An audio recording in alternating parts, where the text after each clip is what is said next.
Said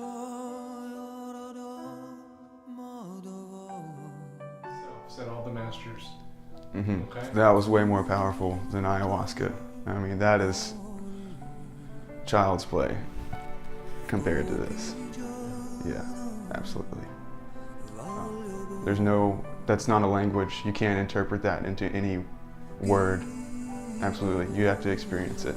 There is no way you could, it's not worthy for us to call it something because it's that high of an energy and power.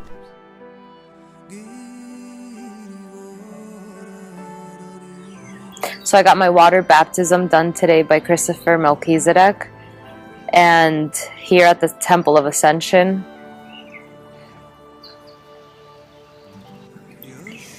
And it's hard to put into words what I experienced today. It was the single most profound thing I have experienced in my life, and I have done it all. I have done Reiki, I've gone to India, spent time at ashrams, gone to masters, to gurus, I've done ayahuasca.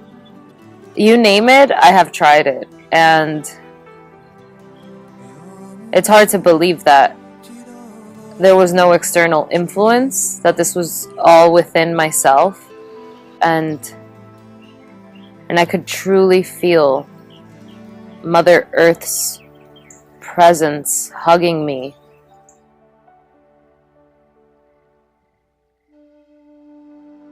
I was being sucked in. It was being imploded. Not exploded, but everything in me, including my mind, was being drawn in and sucked in. And then suddenly, pow! It was gone. And in that moment, that 30 years worth of suppressed trauma and fear and anxiety was gone. And I realized for the first time in my life what it was like to be without fear, to be without any anxiety. And then that is when you realize that you've been living with that fear all your life. And in just that instant, it's amazing. That energy it's like popping a balloon. That's exactly what happened. I had a balloon full of traumas and negative energy. Now, is this something in your mind that you were just thinking, or did you actually feel this? Oh, no, you feel this. This is not in your mind. This is in your body. You physically feel this. You feel your body being sucked in and drawn in, and all of a sudden, pop, and there's this release, and it's gone. It's this energy that comes in you is the greatest feeling you ever had in your life. Any pains in your body seem to disappear. They just. So give me one word to describe it, if you could. In one word to describe it, it's miraculous. I mean, you just can't believe that this is happening to you, that something so good could happen to you, that someone could show you how to bring energy into your life, into your body, and manipulate that energy, and have these feelings, this wonderful feeling. It just seems impossible.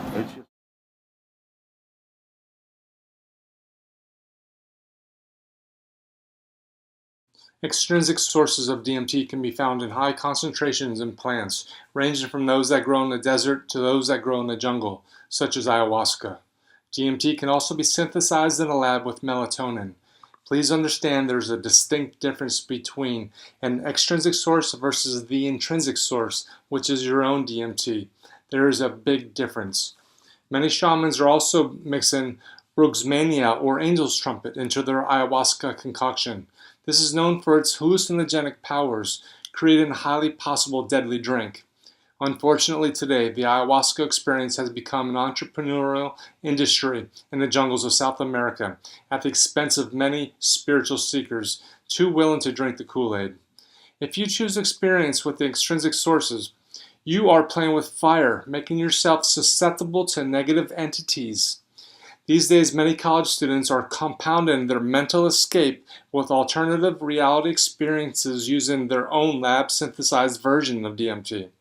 You may or may not experience other parallel realms, but I assure you this is not the same as earning your way up in consciousness to a higher realm. They don't compare. You are also killing your own pineal gland because the body senses the extrinsic DMT in the bloodstream, causing the pineal gland not to produce its own DMT. This will also affect melatonin levels, interfering with sleep. This is known as a negative feedback system. This works the same way as your home air conditioning unit. You are also taking extreme risks and screwing up your brain's ability to relate its structure to its function, known as brain mapping. These substances have the ability to get trapped in your brain. This is worse than playing with fire. You are playing with your mind and soul. Words to the wise: stop looking externally.